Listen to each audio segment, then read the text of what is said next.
Kowe iki ayu-ayu mau mbako to yu. Apa tenan to wi?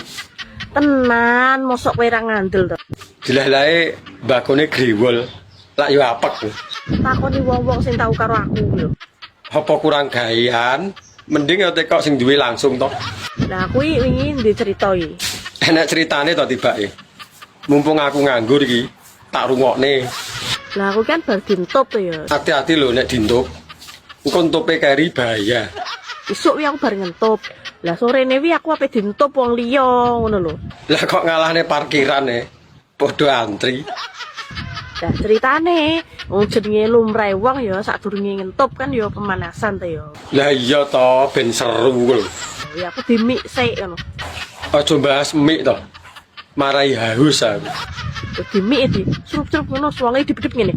Duh duh duh duh ngono. Piye to? Lah kok ngantek gaber-gaber ngono? Lah ditekoni, apa wi? Kowe bar karo sapa to, Dik? Loh, lah nek apa Mas aku ngono. Wah, mbune mbakku tok iki. Nek ndelok gaber-gaber ngono kuwi ketoke wong tuwek iki. Mbakone grewol. Iya, aku ngono to. Ngaku aku jujur kok.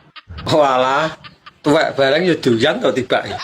Iki yo kanggo kowe kabeh yo. Nek sekirane kowe bar selingkuh nih nyegake diumbah cah, terutama bagian pentil, tenan. Nek bagian papak cah ora nek ambune rokok ya ngene. Nek pentil ki pasti ngono. Iki tenan cah iki cerita nyata iki yo.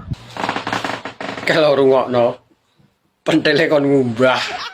Aku gak ngapusi tenan. Dan Anjay.